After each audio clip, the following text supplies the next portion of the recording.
तो चलिए शुरू करते हैं हम। आज नया चैप्टर है जिसका नाम है हाइड्रोकार्बन। देखिए हाइड्रोकार्बन चैप्टर है, ये बड़ा इंपॉर्टेंट चैप्टर है, इसे हम पढ़ने जा रहे हैं। देखिए सबसे पहले हम देखेंगे हाइड्रोकार्बन। तो चैप्टर है, उसमें दो वर्ड हैं, हाइड्रो और कार्बन, हाइड्रोजन और कार्बन।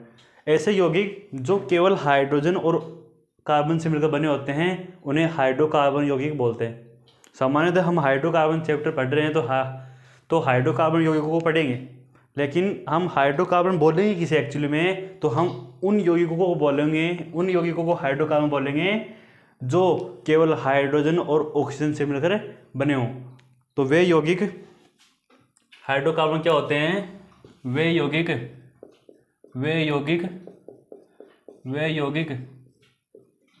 जो केवल, इसमें जो केवल है ये इंपॉर्टेंट है, केवल हाइड्रोजन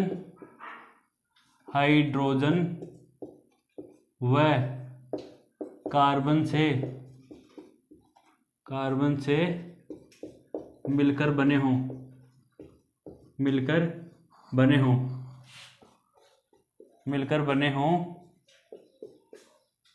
उन्हें हम हाइड्रोकार्बन कहते हैं। तो वे यौगिक जो केवल हाइड्रोजन और कार्बन से मिलकर बने होते हैं उन्हें हम हाइड्रोकार्बन कहते हैं। देखिए जो हाइड्रोकार्बन होते हैं ये ऊर्जा के प्रमुख स्रोत होते हैं। एनसीईआरटी में ऊपर हेडिंग में दे रखा है, ऊपर चैप्टर के ऊपर जहाँ से चैप्टर स्टार्ट हो रहा है वहीं पर दे रखा है कि हाइड्रोकार्बन ऊर्जा के प्रमुख स्रोत होते हैं।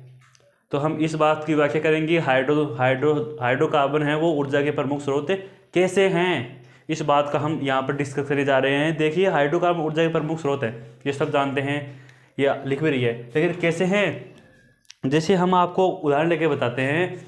जैसे हमारे पास ये दो गैसें हैं, एलपीजी है, दूसरा सीएनजी है। ये देखिए दोनों ही ये जो गैसें हैं वो प्राकृतिक गैसें हैं, दोनों ही गैसें हैं ये प्राकृतिक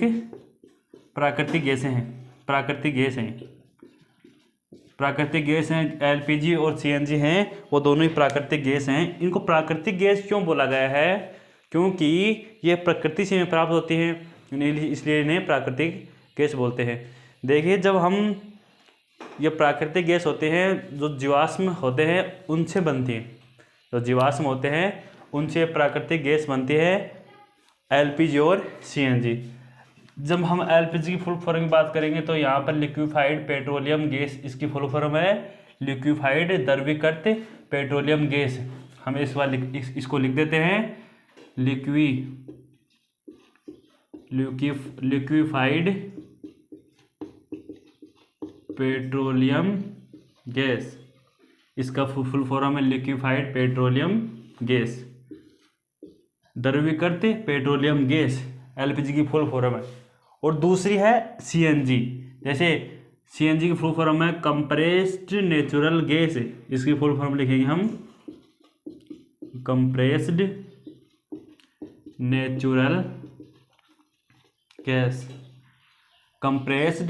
गैस, जिसकी फुल फॉर्म है कंप्रेस्ड नेचुरल गैस, ये सीएनजी की है, इसका नाम है संपीड़ित प्राकृतिक गैस। देखिए ये प्राकृतिक गैसें हैं।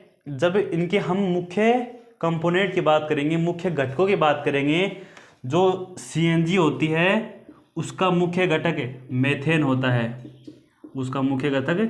घटक मेथेन होता है। और जो एलपीजी है उसका मुख्य घटक प्रोपेन व ब्यूटेन होता है। प्रोपेन और ब्यूटेन एलपीजी का मुख्य घटक होता है, और जो सीएनजी है उसका मुख्य घटक होता है CH4 होता है। अब देखिए, अब इनके आपको पता है ये ऊर्जा के स्रोत के रूप में काम में ली जाती हैं। एलपीजी है, सीएनजी है। सामान्य हम एलपीजी को जो घरेलू काम है, हमारे गैस में हम खाना पकाते हैं उसमें हम एलपीजी गैस का उपयोग करते हैं। और जब हम वाहनों को चलाते हैं, गाड़ी साधनों को चलाते हैं, तो उनमें जो गैस काम ले जाती है वो सीएनजी काम में ली जाती है। तो सामान्यतः ये ईंधन के रूप में काम आ रहे हैं। एक्चुअली में ये ऊर्जा के स्रोत तो हैं, ऊर्जा तो दे रहे हैं। अरे हम गाड़ी चला रहे हैं तो गाड़ी में हम पेट्रोल डाल दो, डीजल डाल दो या सीएनजी गैस डाल दो, ये एनर्जी उत्पादन का काम कर रही है, एनर्जी तो प्रोवाइड कर रही है। तो इसलिए इनको बोला है, ये ऊर्जा के हाइड्रोकार्बन होते हैं, वो ऊर्जा के स्रोत होते हैं। हाइड्रोकार्बन ऊर्जा के स्रोत होते हैं। देखिए यहाँ पर जो सीएनजी की जो मुख्य घटक है वो है कार्बन, हाइड्रोजन, और भी होंगे लेकिन मुख्य घटक इसमें यही है। दूसरा एलपीजी फुल फॉर्म है लिक्विफाइड पेट्रोलियम गैस। इसमें जो इसका मुख्य घटक वो प्रोपेन और ब्यूटेन है। अब ये भी हाइड्रोकार्बन है, ये भी हाइड्रोकार्बन है, तभी तो हम कह रहे हैं कि जो हाइड्रोकार्बन होते हैं वो ऊर्जा के मुख्य स्रोत होते हैं। तो आपको ये बात समझ में आ गई। इसमें एनसीईआरटी में आपको बोला गया है हाइड्रोकार्बन ऊर्जा के प्रमुख स्रोत होते हैं, ऊर्जा के प्रमुख स्रोत होते हैं, ऊर्जा के प्रमुख स्रोत होते हैं हाइड्रोकार्बन। जैसे हम आपको समझा सकते हैं इस माध्यम की जो एलपीजी और सीएनजी गैस है वो दोनों ही हाइड्रोकार्बन से मिलकर बने होती हैं, और इन गैसों को हम ऊर्जा के संसाधनों के लिए काम में लिए जाते हैं या ऊर्जा उत्पन्न करने के लिए हम इनको काम में लेते हैं। तब इसीलिए इनको हाइड्रोकार्बन को ऊर्जा के प्रमुख स्रोत के रूप में बोला गया है। हम और एग्जाम्पल लेते हैं जिसको आप अच्छी तरह समझ सकते हैं। जैसे हमारे पास पेट्रोल डीजल वगैरह होते हैं, पेट्रोल डीजल वगैरह होते हैं, वो क्या हैं? पेट्रोल डीजल होते हैं वो ऊर्जा के संसाधन तो है। अरे हम वाहनों में पेट्रोल डीजल तो डालते हैं, तो क्या है? ऊर्जा के स्रोत है। लेकिन इसमें एक वर्ड आया है पेट्रोलियम पदार्थ। आपके एनसीईआरटी बुक में देखा है पेट्रोलियम पदार्थ। अब देखिए पेट्रोलियम पदार्थ क्या होते हैं। पेट्रोलियम पदार्थ क्या होते हैं? सामान्यतः हमें पेट्रोलियम पदार्थ से हम जैसे पढ़ते हैं इसको लगता है कि पेट्रोल ही है, लेकिन जो पेट्रोलियम पदार्थ होते हैं उनमें केवल पेट्रोल ही नहीं होता, उनमें पेट्रोल भी होता है,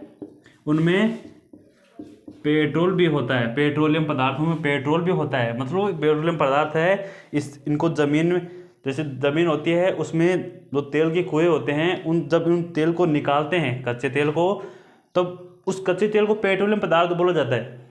अब आप जब जो तेल के कुएँ हैं, जब आप उनमें से कच्चा तेल को निकालोगे तो ऐसा तो है नहीं उनमें केवल पेट्रोल ही है, समझ रहे हो? तो उनमें ऐसा तो है नहीं उनमें केवल पेट्रोल है, लेकिन हम जब ज़मीन से कच्चा तेल निकालेंगे तो उसमें पेट्रोल, डीजल, केरोसिन ये सभी पदार्थ होते हैं। तो इन सभी पदार्थों का जो मिक्सर है, उन्हें हम पेट्रोलियम पदार्थ बोलते हैं। पेट्रोलियम पदार्थ उन्हें बोलते हैं। पेट्रोलियम पदार्थ में पेट्रोल, डीजल और केरोसिन जानते हो या? आग जलाने में काम आता है, सभी से आग जलती है, लेकिन सामान्य है पेट्रोल, डीजल, केरोसिन, ये तो सब जानते हैं।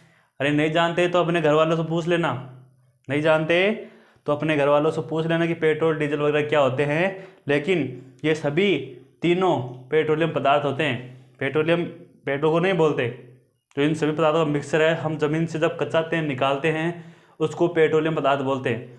ये तीनों का मिक्सर होता है। आप सोचोगे हमें तो पेट्रोल मिलता है वाहनों में, मोटरसाइकिलों में चलाने के लिए, लेकिन अब जब इन जो पेट्रोलियम पदार्थ होते हैं इनका एक मिक्सर है, इन पेट्रोलियम पदार्थ के मिक्सर है, इसको जब हम इन पदार्थों को अलग अलग करेंगे, इनको सेपरेट करेंगे, तो उसके लिए एक विधि है।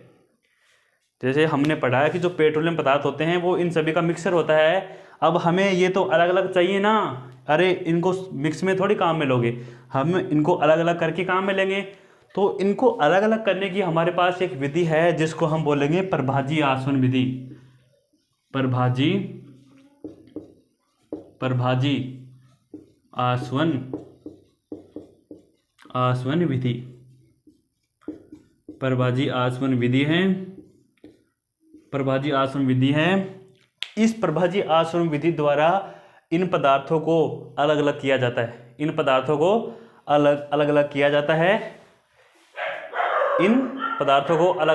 है।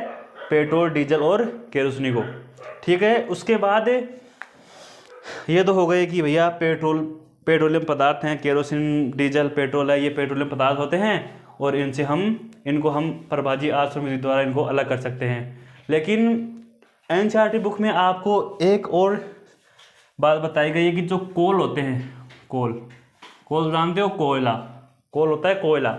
देखिए जो कोयला होता है, जब इसे हम वायु की अनुपस्थिति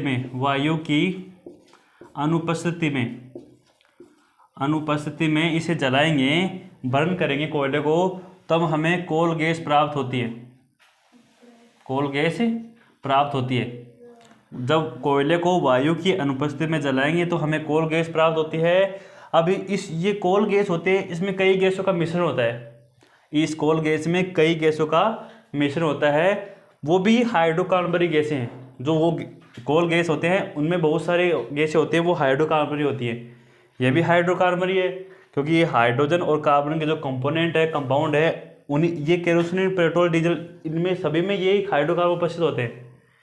कोल गैस में भी हाइड्रोकार्बन उपस्थित होते हैं, हाइड्रोकार्बन उपस्थित होते हैं। और अभी इन कोल गैस से हमें हाइड्रोकार्बन है, जो अलग अलग गैसें हैं, हाइड्रोकार्बन का मीनिंग है कि वो गैसें हैं, वो हमें कैसे प्राप्त होगी। कोल गैस है, गैसों का एक मिक्सर है।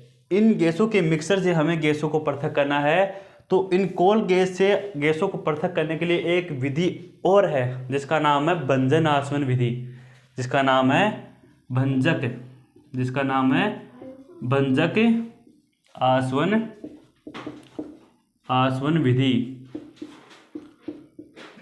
भंजक आसवन विधि ये है। कोल गैस होती हैं, उन गैसों को अलग अलग करने के लिए, कोल गैस होती है वो गैसों का मिश्रण होता है, उन गैसों को अलग अलग करने के लिए हमें विधि अपनानी पड़ती है, उसका नाम है भंजक आसवन विधि। और जो पेट्रोलियम पदार्थ होते हैं उनको अलग अलग करने के लिए हमें विधि अपनानी पड़ती है, प्रभाजी आसवन विधि। तो देखिए हाइड्रोकार्बन है वो ऊर्जा के स्रोत हैं। इस चैप्टर की पहली बात ये है, ये ही इंपॉर्टेंट है। अब वो हाइड्रोकार्बन ऊर्जा के स्रोत कैसे हैं, जैसे हम पढ़ते हैं एलपीजी, सीएनजी वगैरह होती हैं, ये सभी हाइड्रोकार्बन होते हैं। पेट्रोल, डीजल, केरोसिन, ये सभी हाइड्रोकार्बन होते हैं और ये ऊर्जा के स्रोत हैं। हमें पता है कि हम पेट्रोल, डीजल, केरोसिन है, एलपीजी, सीएनजी सबको ऊर्जा के स्रोत के रूप में काम में लेते हैं। तो ऊर्जा के स्रोत तो हैं, और ये बने किससे होते हैं, हाइड्रोजन और कार्बन से बने यौगिकों से मिलकर ये बने होते हैं। तो इसलिए हम कहते हैं कि जो हाइड्रोकार्बन होते हैं वो ऊर्जा के स्रोत होते हैं।